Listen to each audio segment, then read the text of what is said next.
Communications Environment Office, Environment Technician. Welcome. Thank you very much for coming today. Very nice to see everybody.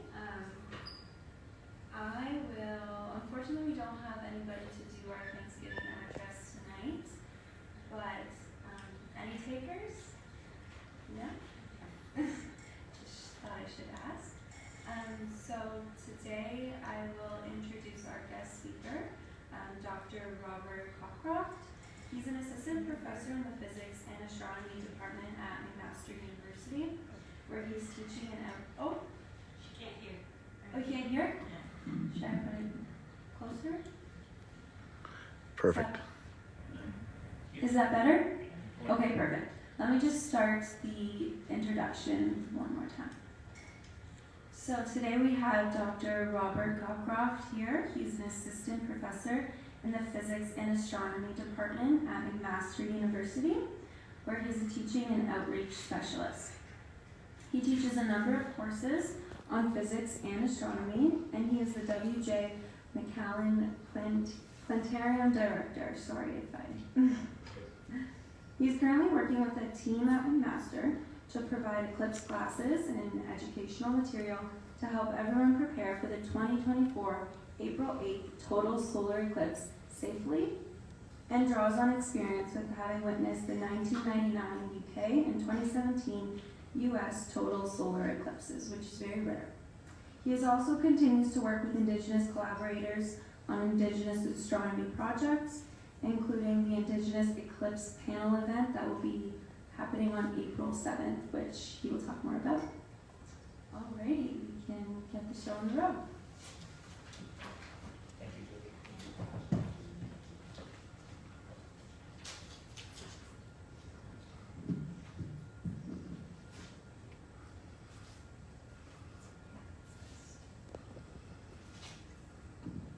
Okay, folks, good evening. I'm just going to hold the microphone, so hopefully that's loud enough. Yeah, that's okay. Great, thank you. So thanks very much, Julia, again, for such a lovely introduction. I'm just going to elaborate a bit more and give you some of my own personal background. So I'm originally from the UK. I moved over to Turtle Island in 2005. I was not intending to stay at the time. I came for graduate studies, but then I met my Ken, who would become my husband. And so this is us on our wedding day in the UK. And I'm originally from Yorkshire, which is in the northern parts of the UK. And I'm privileged that I get to keep those connections with both my family and the land from where I came. And I'm also privileged that I get to work here on the lands of the traditional territories of the Haudenosaunee and Anishinaabe nations, and the dish with protected by the one spoon, one pump agreement. So I just wanted to let you know a bit about my background and to introduce you to my family, who are very important to me. The topic, and actually my mom, who is the person you see here, can you see so the second person from the right, she is actually coming over to try and see the total solar eclipse that we're having on April 8th. So I'm wishing for all of us to have clear skies on this particular day, but especially for her, given that she's going to be traveling so far to try and see this. This will be her first total solar eclipse if we get to see it. So what I would like to do in the next 45 minutes or so is just run through what is a total solar eclipse, where and when can we see it exactly, how can you view it safely, and then so I'm not Indigenous myself, it's not appropriate for me to share any teaching, so where can you learn about some Indigenous perspectives on the total solar eclipse? I'll share those resources at the end. The first thing I'm going to do is just mention that there are two different types of eclipses. There are lunar eclipses and there are solar eclipses. And we're here today to talk about the total solar eclipse that's happening on April 8th, so 5 weeks from today. And what I want to highlight with this picture here is on the left-hand side, you can see the dates in which we last saw the particular event. And on the right-hand side are the dates when we can see the next see the particular event. And what I want to highlight is that for lunar eclipses, you can see the last times we saw these types of eclipses was 2021, 2022. The next time later this year in 2024, and then again in 2025. Whereas for a total solar eclipse, the last time that this region saw a total solar eclipse was 1925. And the next time after April 8th is going to be 2144. So when we talk about this total solar eclipse being a once in a lifetime event, that's what we mean. Because the last time was 1925, the next time is 2144. So I imagine no one here was around in 1925, unless there's some medical miracle, we're not going to be around in 2144. Total solar eclipses, if you're willing to travel, you can see one once every 18 months or so, but to have one to come to you is what makes it special. Like, we do not have to travel for this one, it will come to us. Okay, so what I'm going to do now is just go through what is the difference between a lunar and solar eclipse. So lunar eclipses, first of all, this is where you have the sun, the earth and the moon in a line with the earth in the middle, and the moon is falling within Earth's shadow. And what you can see in this diagram is that there are different parts of Earth's shadow. There's the darkest part here that we call the umbra, and then a less dark part that's called the penumbra. And only when the moon is in the darkest part of the shadow do you get to see a total lunar eclipse. But in this diagram you can see why it is that the lunar eclipses are more common than the solar eclipses, because when a lunar eclipse occurs, the whole side of the nighttime part of Earth gets to see that lunar eclipse. Right? So long as you're on the right side of the Earth, on the nighttime side of the Earth, then you get to see the lunar eclipse. And here is, so that's just a quick schematic to show you what's happening with the alignment. And these are real pictures of total lunar eclipses. So there's one in the middle here, where you get to see the moon is very dark, it looks a reddy brownish colour. And then there are 9 partial lunar eclipses around the side. And so this is a montage of different lunar eclipses. And why I like this picture is because you can also see this shadow here, this big circle, is Earth's shadow. So you get to compare the size of Earth's shadow with the moon in this picture. So again, 1 total, 9 partial, and Earth's shadow there. Now, if we were to watch on one particular evening when this was happening, this is what you would see when you see a total lunar eclipse. So the moon races into Earth's shadow, and so you see it looks like there's a chunk being taken out as it goes into Earth's shadow, and then it goes completely into the Earth's shadow, and it goes this reddish, brownish color, and then it races out again on the other side. And when I say races, it is traveling very fast, but we get to watch a lunar eclipse over several hours, and it will remain that darkest part where it's appearing red or dark brown in the sky. That will be around for a couple of hours. So you've got a chance. You can set your alarm for the middle of the night when it occurs. You can take a look outside, see what's going on. You don't have to rush. That's different from the solar eclipse, which we'll talk about in a minute. Why is it going red? You might have an obvious question. It doesn't go completely black because Earth has an atmosphere. So the reason why it goes red is because some of the sun's light is being bent through Earth's atmosphere around onto the sun. So the shorter wavelengths, the blue light, gets bent and refracted out into space. And then it's only the longer wavelengths, the red light, that comes through Earth's atmosphere and then shines onto the moon. And interestingly, if you have any volcanic eruptions or forest fires, any event that's throwing a lot of material up into Earth's atmosphere, that can make your total lunar eclipse even darker than it would be otherwise. So if the atmosphere is relatively clear, you get quite a bright red total lunar eclipse. But if you have lots of material, like I say, from volcanic ash or forest fires throwing smoke into the atmosphere, then you go a lot darker brown. So it just depends. And if you were to stand on the moon and look back towards the sun, what you would see is the Earth is blocking out the sun. So the Earth is in the foreground, the sun is in the background, And you see, it's like you're seeing a sunset or a sunrise all around the globe of the Earth. I should say, any questions at any time, just wave at me or call out. I'm happy for this to be interactive if you would like it to be. So that's it for lunar eclipses. Again, that's not what we're here to talk about. It's solar eclipses. That's the big event that's coming up on April 8th. So what you see here is you still have the alignment, and it's still the same three objects, but now the moon is in the middle rather than Earth being in the middle. And it's the moon shadow that is falling on Earth. And now notice you still have the dark part of the moon shadow, the umbra, and you have the less dark part called the penumbra.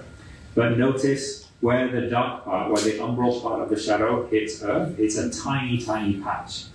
Unlike when the moon was in Earth's shadow, it was the entire moon going into Earth's shadow.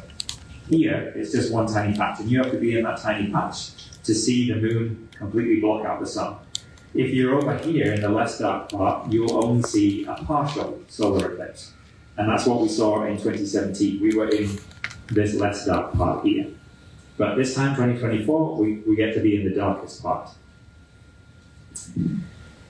Now, just to give you a sense of scale of these objects that we're talking about, this diagram is horribly not to scale, right? If you were to compare the size of the sun and the moon and the Earth, this is not what you should look at. Instead, you should look at a diagram like this.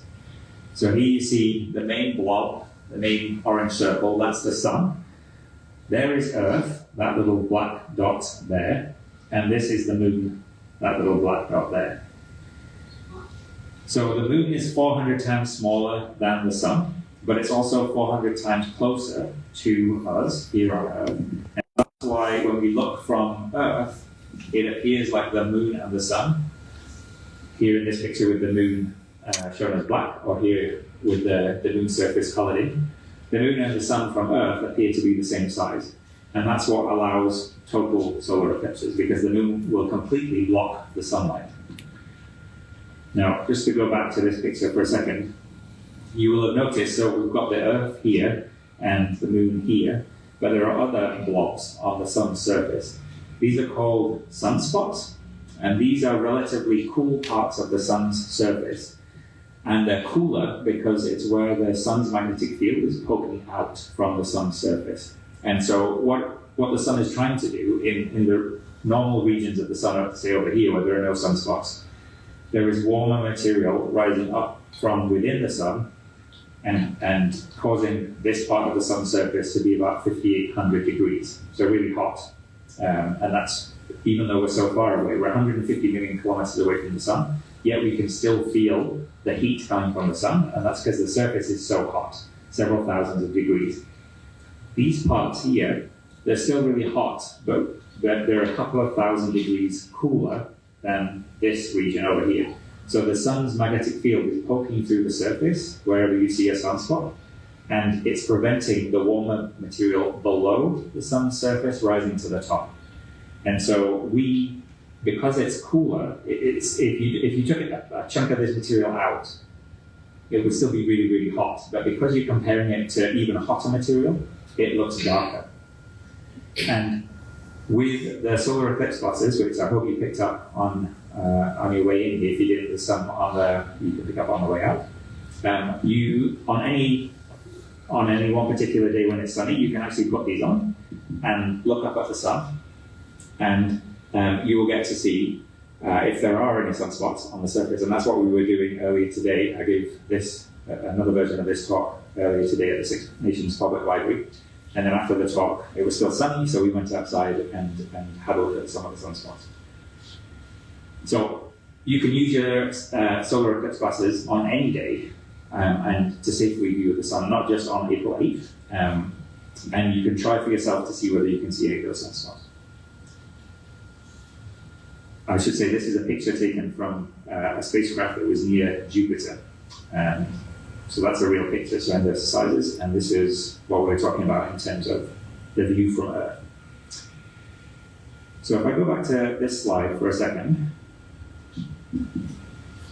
only in this dark part of the shadow, if you're in this part of the Earth's surface, do you get to see a total solar eclipse? But the moon is moving around Earth, it's orbiting around Earth, so that dot on the Earth's surface is also going to move.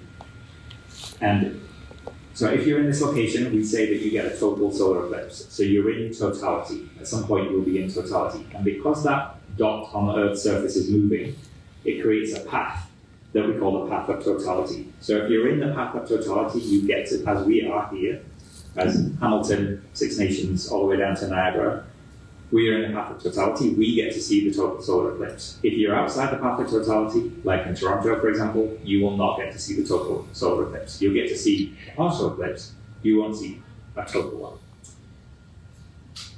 So here's a simulation of what that looks like. So I'll run it a few times. Don't pay attention to the time, that's not local time, it's universal coordinated time. But this simulation shows you the path of totality for April 8th. And so you can see it starts out over the Pacific and then comes up through Mexico, into the States, and then Great Lakes region and into Canada.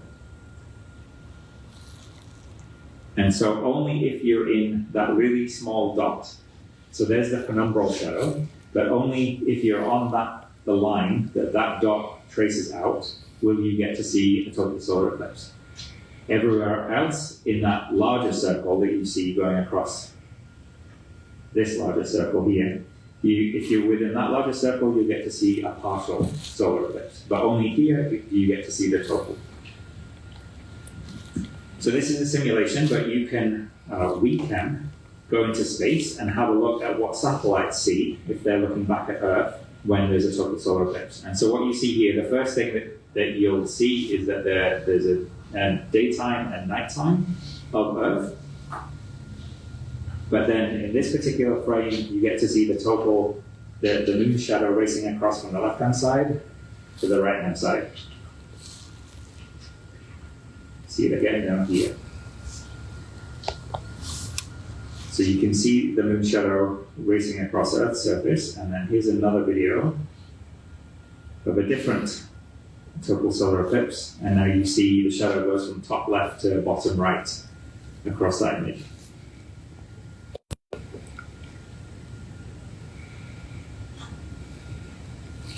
So this is the path of totality for the upcoming April 8th eclipse. And you might see diagrams that look something like this. So only if you're in this dark red line here do you get to see a total solar eclipse. And then as you move further away from that dark red line, orange into yellow on either side, you're going to see a partial eclipse. And depending on how close you are to that dark red line, will determine how much of an eclipse you're going to see, how much of a partial eclipse you're going to see. That messaging didn't work so well with the 2017 eclipse. And people thought, oh, well, I'm in this orange blob, this orange segment here, like 99.9%, that sounds good, right? If I got greater than 99.9%, that would be pretty fantastic. Not understanding that you still don't get to see a total solar eclipse. That all the hype is for people who are on this red solid line here. If you're not in that line, you want to move until you are. And so, a better way to put this, if you're on that red line, great, you're going to be happy. If you're not on that red line, you're not going to see it. So to zoom in on our particular location, for that map, what you see here is, so there's the boundary line here. So if you're in the bottom right-hand corner of this diagram, we get to see totality. So here's Burlington, Hamilton, Stony Creek, Six Nations down here, Niagara, Fort Erie. Right in the corner, right on the boundary line, is Oakville. If you're in Mississauga, you don't get to see it. If you're in Toronto, you don't get to see it. Cambridge, no chance. London's over here off the map, don't get to see it. What about Ottawa? Ottawa, you don't get to see it. Yeah, I will share with you an interactive map so you can see for yourselves where you might be able to view it. I know off the top of my head about Ottawa because I have a friend who lives in Ottawa and he was asking me, can I see it? And I was like, no, you have to drive south. So that's what he's planning to do with his one. How far is out? Sorry, this is Yeah, just come down to the lake. Okay. Yeah.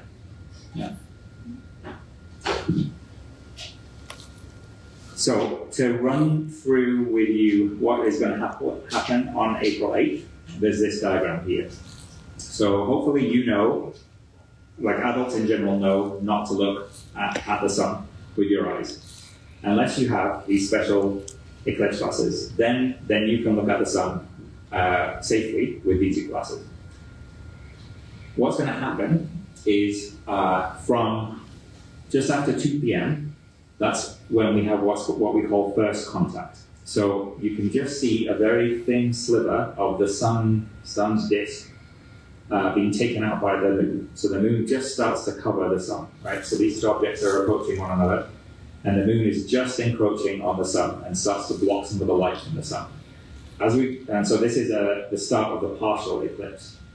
And then as you wait further and further, as time goes on, there's going to be more of the moon blocking the sun until we get to the point we call second contact, which for us in Hamilton is slightly different exact timings, depending on your exact location. But for in Hamilton, this is downtown Hamilton, at 3:18, the moon completely blocks the sun.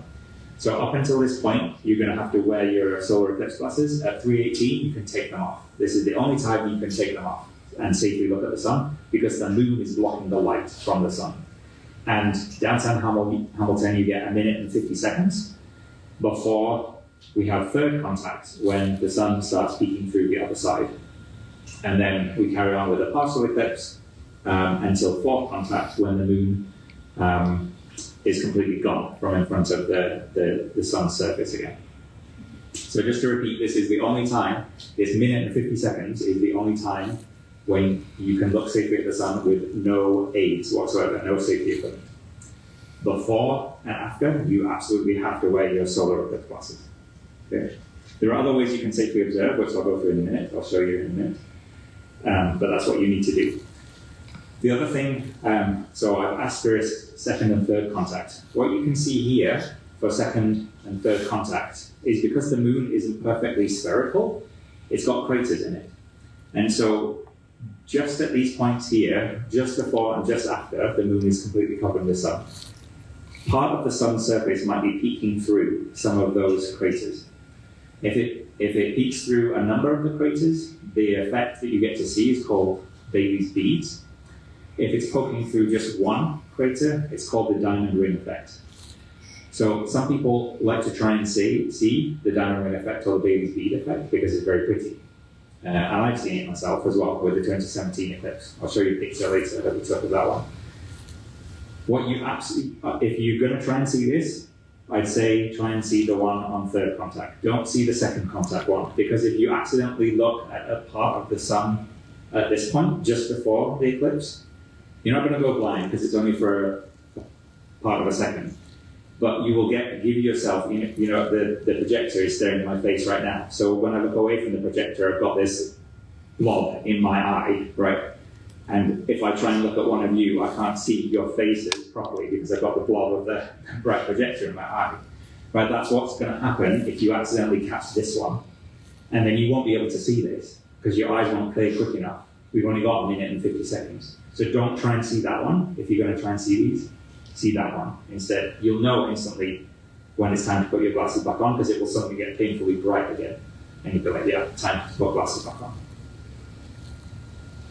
So here, we're just going to pause a few minutes on this slide. There's a QR code that will take you to, if you can't read the QR code, there's a link. Let me step out of the way. But that will take you to an interactive map that you can click on. And if you click on wherever you want to go, and just double check, you might have to swipe up once you've found your location, but it will give you all the different times of the things that we've just been talking about. How long do I get for totality? So in Six Nations, you get a bit longer than we do in Hamilton. The best for us, before you cross over to the States, is Fort Erie. If you want to go down into that corner, that's the longest time for totality.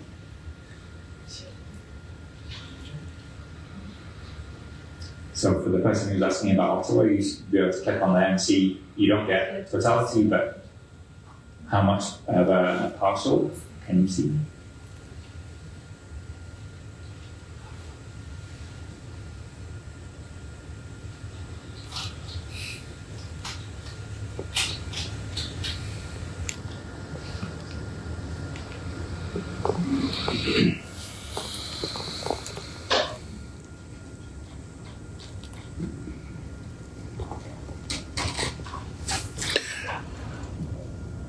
I did have one question from a viewer, actually. Please go ahead with the question Well, online. what creates a sunspot, and what does it indicate long-term and short-term?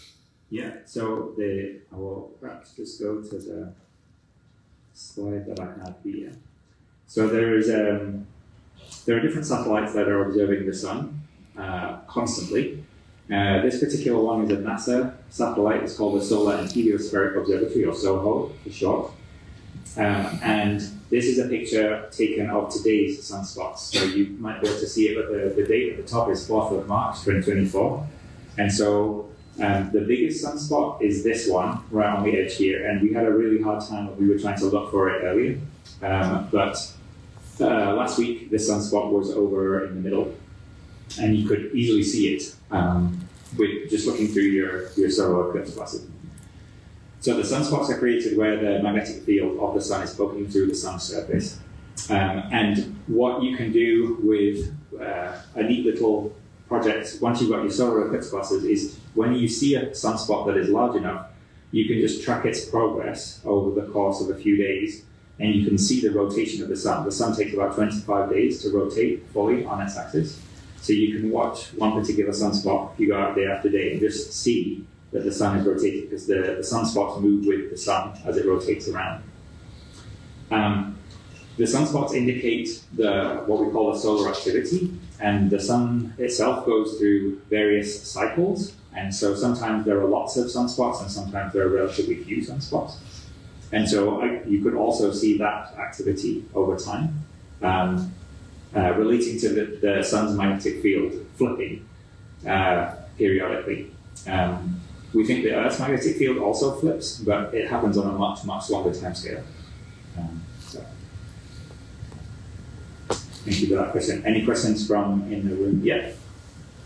On that red line you were talking about, the umbra, Yes. on the surface of the Earth, how wide is that?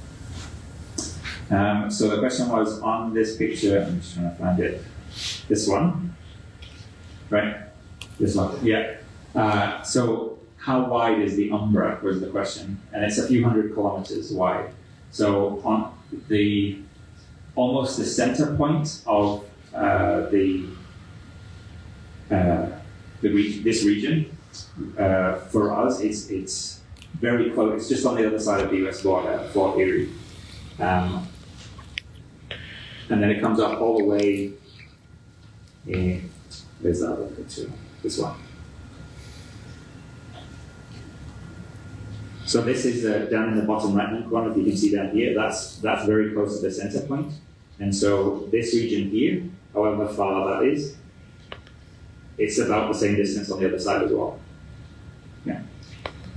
Approximately a couple hundred kilometers. Yeah, about that, yeah.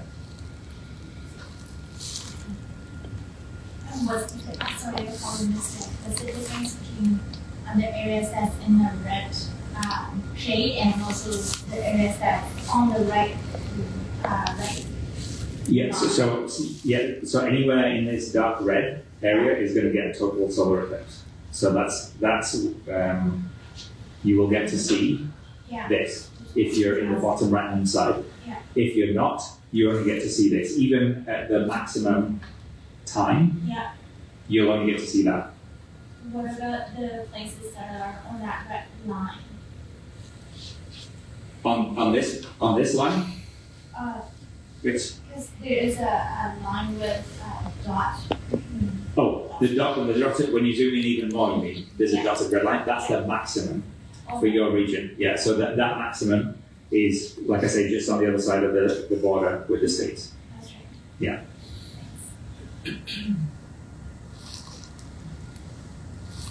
Okay, thank you for those questions, folks. So we did that slide. Yeah. So we've already said you should never look at the sun directly with your eyes on, and you need some special equipment to be able to look at the sun. These solar eclipse glasses will do it. So, like I said, we know generally as adults that you should not look at the sun, but the folks who need help are generally the younger folks. They may not know that you should never look at the sun. So pay attention to the younger folks around you and make sure that they're using the sunglasses correctly. What I would recommend, with the young folks is have them practice putting on their glasses. We were doing this earlier. Before they start looking at it, so you've got your glasses on, you make sure that you know they're not going to fall off. And then you look up at the sun. Then you try and find the sun. The only thing that you should be able to see when you're wearing your Eclipse glasses is the sun. And then when you finish looking at the sun, look down again, and then take your glasses off. Right? So put your glasses on first, then find the sun, look away, and then take your glasses off. That's the best way to ensure you don't cause any damage to your eyes. So we have 600,000 of these that my colleague Michelle has been zipping around all over the place, the local areas. We dropped some more off at the Six Nations Public Library earlier today. The Six Nations School Board has them as well, all over Hamilton, Brantford. So that we're trying to get every single person within the local area a pair of these Eclipse glasses. If you can't get any yourself, your orders, we've given some of the companies that we previously bought from before. These ones in particular, the ones that we're handing out today, are from American Paper Optics. You're probably too late now if you were to try and order some. Even at the end of last year, we were saying that if we, for the largest orders, the number of Eclipse glasses that we have up in Canada, December of last year, are probably the number that we have now. Because these companies are so overrun with requests to get more Eclipse glasses. So make sure you get some if you haven't already got them. If you're interested to know how they work, so these are not anything like your regular sunglasses, for example. These glasses will block out 99.9% of the light that you can regularly see with your eyes. They also block out all the harmful UV and infrared light. So the light, the light that gives you sunburn, for example, these glasses block out all of that light, so none of it your eyes receive. If you read the small print on the back, so one other thing to point out, if you have a different pair of glasses, different from these, you should always make sure that they have the ISO or the ISO safety standard printed on the back, which these ones do. And that's how you know that they meet that standard, that your eyes will be protected.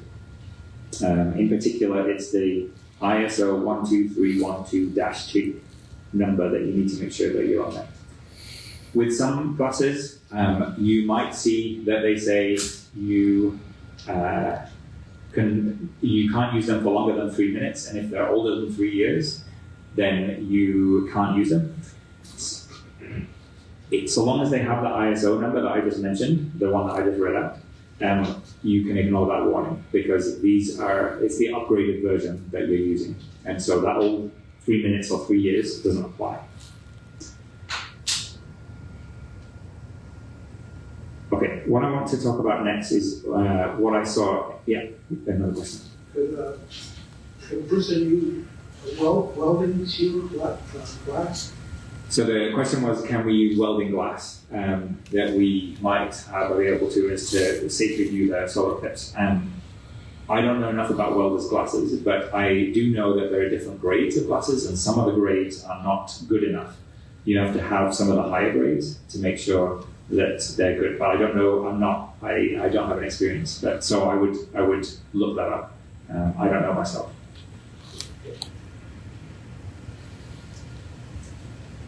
So I'm just going to share with you my experience of the 2017 eclipse. All that we could see up here in southern Ontario was a partial eclipse, right? We were in the south face part up here. So I traveled down with my husband down into Nashville, Tennessee, so that we were along this red line here. And what we did there, in the time leading up to the eclipse, so you've got about an hour and 20 minutes from when the eclipse starts, the partial eclipse starts, to when totality happens. So it was a beautiful day, it was really hot, and we were just messing around, trying to see different ways we could look at the eclipse. And so this is probably the simplest way you can view the eclipse. So simply, there's two sheets of paper, one down on the ground, one that I'm holding up here. And on this piece of paper, we've just poked a hole in, a very small hole, a pinhole, literally a pinhole. And then Andy is pointing down here onto the piece of paper, which, if you zoom in a little bit, you can see a very small crescent of the sun. It doesn't have to be just a pinhole in a piece of paper. We took along with us a kitchen colander, and you can see all the holes in the kitchen colander. When you shine that onto the piece of paper, they've got all these little crescents there as well. Trees will, if they have the leaves on, which April 8th, probably not here, but if there's any vegetation around you that has leaves, then the patterns in the leaves can also create these natural pinholes that if you look on the ground. Another way we did this is, so I stand over here with a piece of paper and a mirror, and then project the pinhole image over onto my husband, who's standing in the shade over here. And then we swapped around, and I stood in the shade, and you can see, because I'm further away, the image of the crescent of the sun is a lot bigger now. And you stand in the shade because it's helped with the contrast on your piece of paper. So we were just doing different pinhole projection methods. Very simple to do. And then we get to totality itself. So the moon blocks the sun in the sky. And this is just with my regular cell phone camera. This is what's happening. So you get to see the moon, the dark part in the middle, and then the sun's atmosphere around it. And what you can also see when this is happening is the sky all around you, all the way around, looks to be like a sunrise or sunset kind of sky. And you not only get to see the eclipse, that's the main focus, that's the spectacular part. It doesn't look that spectacular when I show you my cell phone camera, but in person, wow. What you also get to see at this point is any planets that are around, you'll get to see them pop out. So on the April 8th eclipse, you'll get to see Jupiter and Venus on either side of the sun. And the brightest stars will also appear in the sky. So at 3:18 in the afternoon, you get to see stars in the sky. Wow. Yeah. Yeah. What time is this? This was just after 11 a.m. in the morning. Yeah. So, and the one that I saw in 1999 in the UK when it was cloudy was also just after 11 a.m. So the 11 a.m. one in the UK when it was cloudy, it still went dark. It went darker than this one in 2017. The clouds help, you know, on a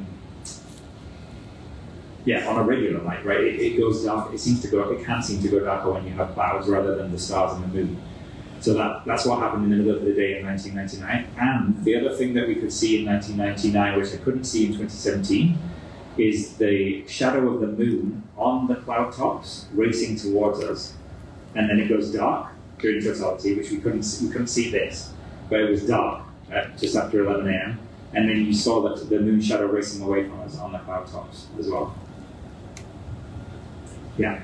So it's okay to use a camera and take pictures of it, stuff like that. Yeah, it's okay to take pictures with your camera during totality, just like it's safe to look at the sun during totality, without any special equipment. What would be the best camera to capture that? Well, so I'm showing you the picture here that with just my cell phone camera. And this is my husband, who is a professional photographer. So he has a DSLR camera that was on a tripod. And so with this image, you can see some more of the features of the sun's atmosphere. And you can see one of the planets up here. And then he was also able to capture at the end, the third contact, the diamond ring effect with his camera, which I couldn't really see with my camera. It was just a fuzzy blob. But that was just his regular. He had no training. He hasn't done any astrophotography. He just took his camera, wasn't messing around or anything. But it was on a tripod to keep it steady.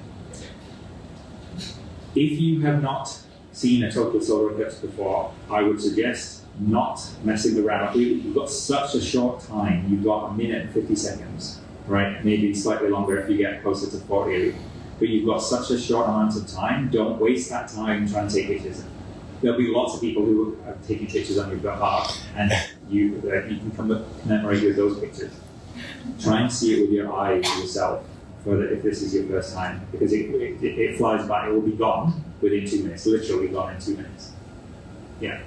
What a video, what if your video would be the same as a picture? You probably have the same problem trying to get it set up with the same settings. I mean, people do. Like, if you are interested in trying to take a photo or take a video, I strongly recommend that there's lots of advice online that you can read that will tell you exactly what setting you need and how long and blah, blah, blah. But the other thing that you have to be careful of if you're using any optics is that you don't.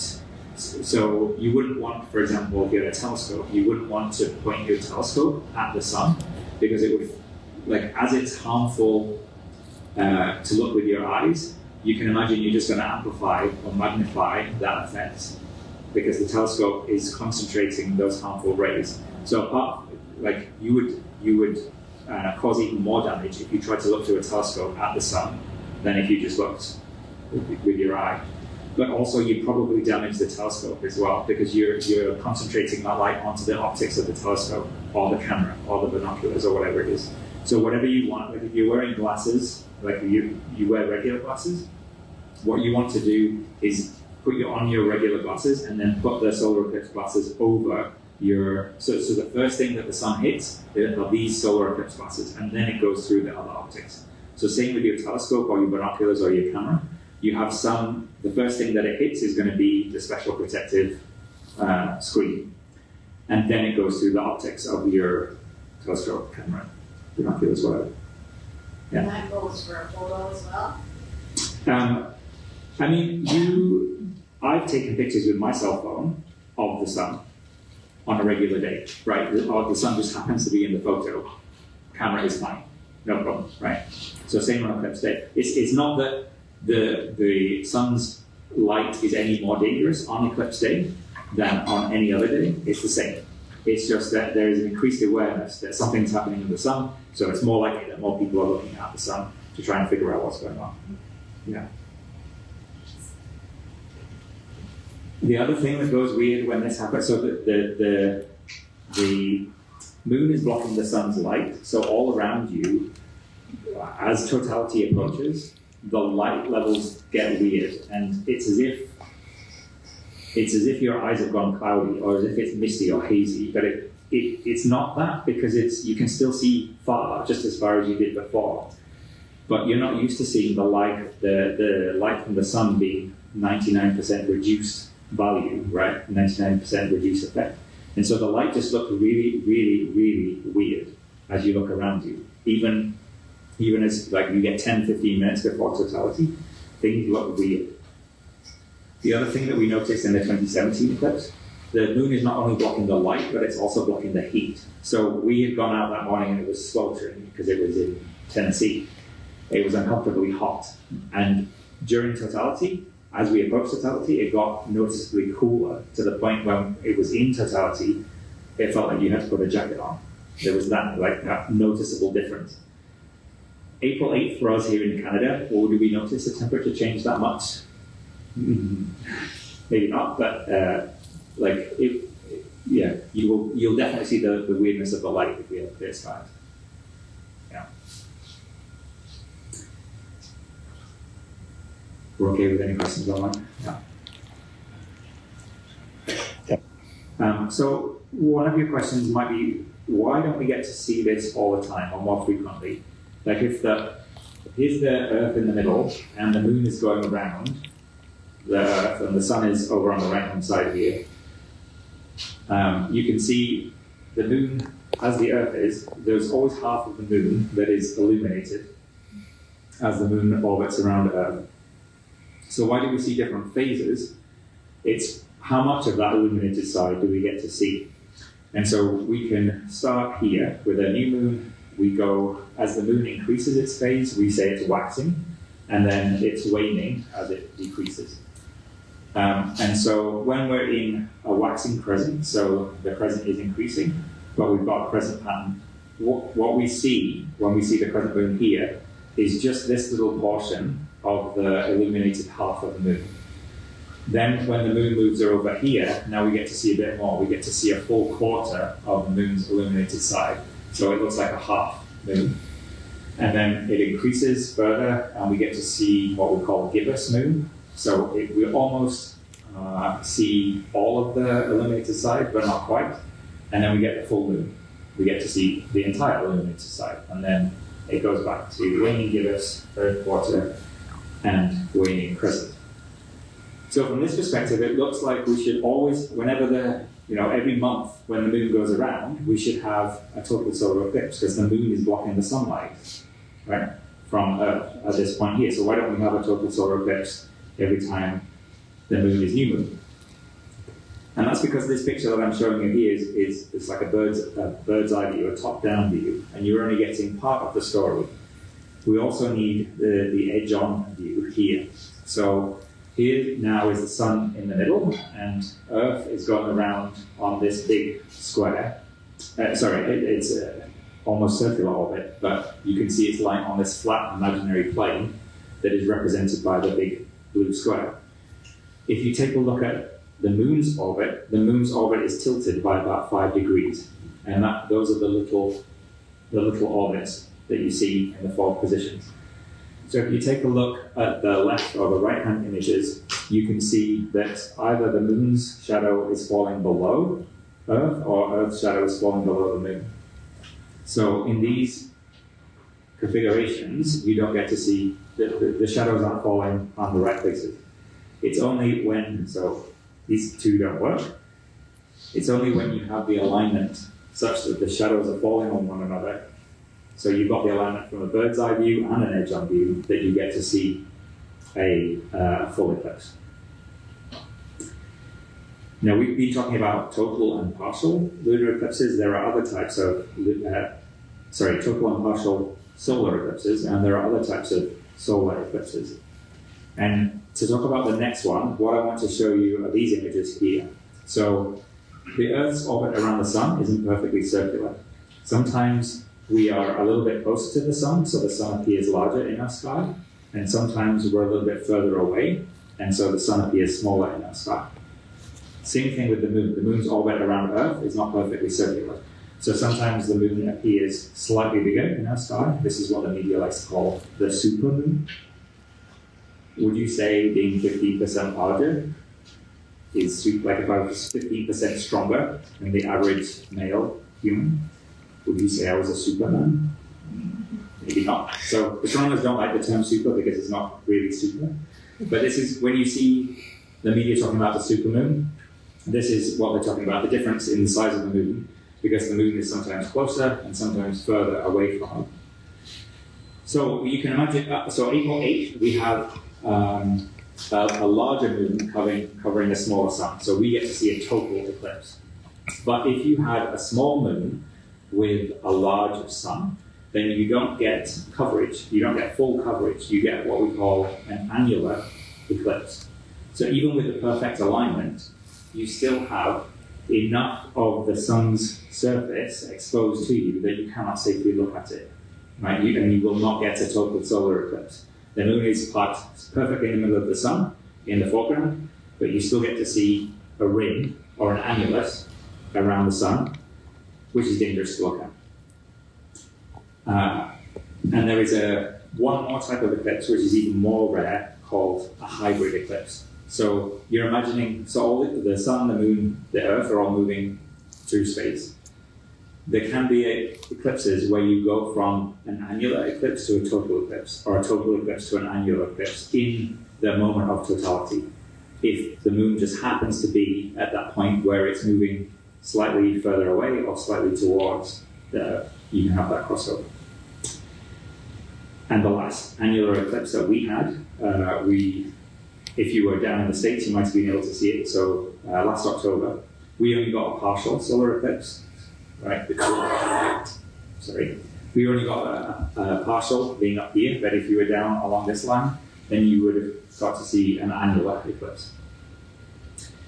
So this video that I'm going to show you next is a video from the 2017 eclipse, and we're not watching the eclipse itself, we're watching people watching the eclipse. And they're all it's just before totality and just after totality that we get to see them. And you can see that they're all wearing these Eclipse glasses. And there is a little kid at the front of the video that I want you to pay particular attention to. So just the awesomeness of this when you see it in the sky, and how crazy excited people get when they see this. So this is the little kid at the front.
So that gives you a sense, if you wanted to have a communal eclipse watching party, that might be why you want to do it, right? Because everyone, one thing that I didn't appreciate until I saw the 2017 one is how it hits you emotionally. It's a very emotional experience.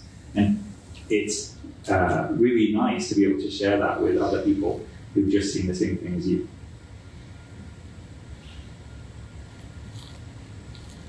Now, I said, so I'm not Indigenous, it's not my place to share teachings or Indigenous perspectives, but what I would like to do is highlight Indigenous scholars who are sharing those perspectives.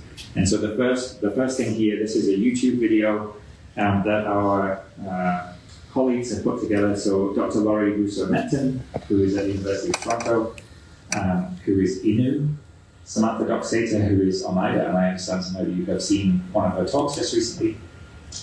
She, earlier in last month, she was just at the Hayden Planetarium in New York City, where she managed to fill the planetarium with 300 seat capacity, and got the first ever standing ovation for the talk that she gave on Haudenosaunee astronomy.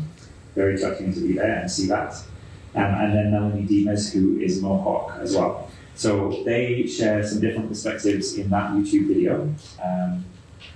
If you don't manage to get any of these links as I'm going through, I'm happy to share my slides or to go back later to make sure you can get the links.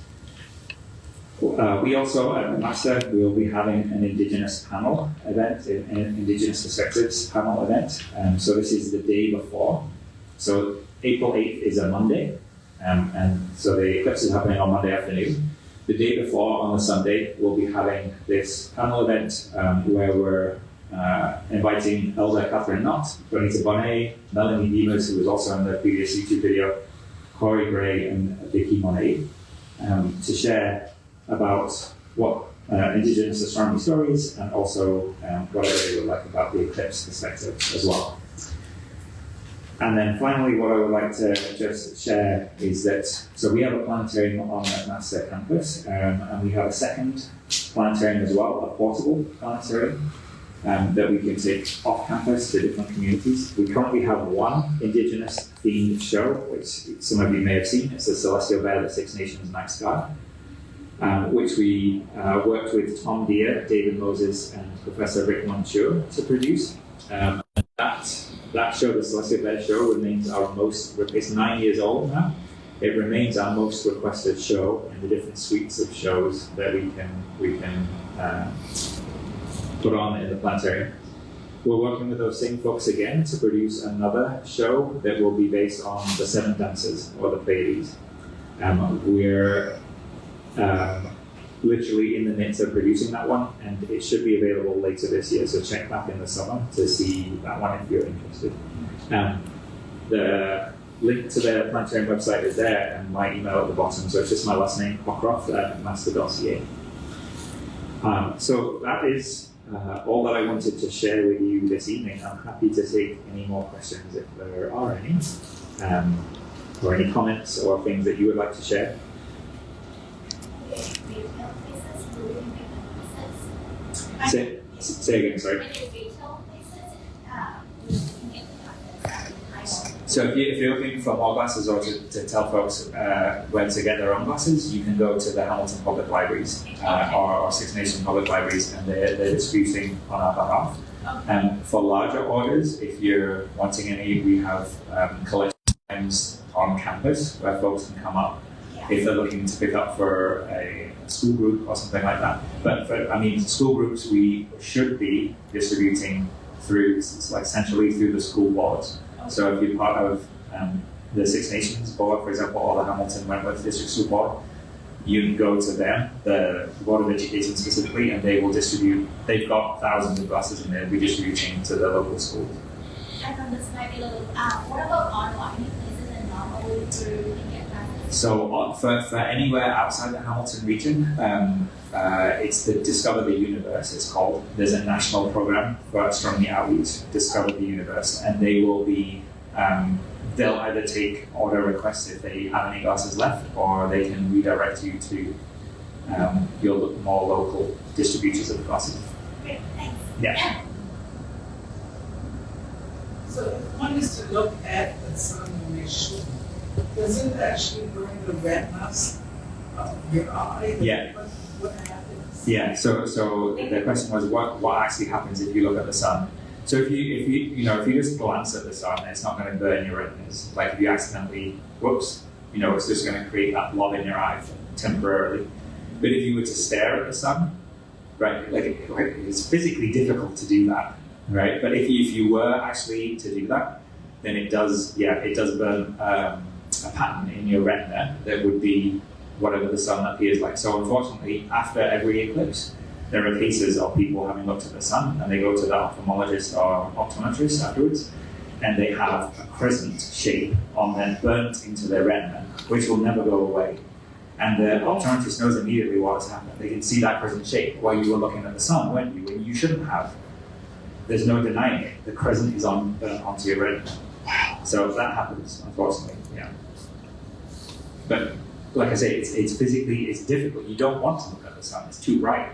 So why would you do that to yourself? I don't know. But it happens, unfortunately. That little boy was pretty wise on there. Yeah. So he obviously been well educated about you must keep your glasses on, right? It's only when he kept checking, he checked. Yeah.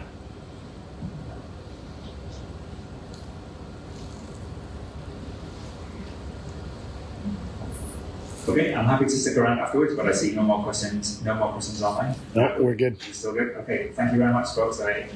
Please help me up to this, guys, on April 8th, right?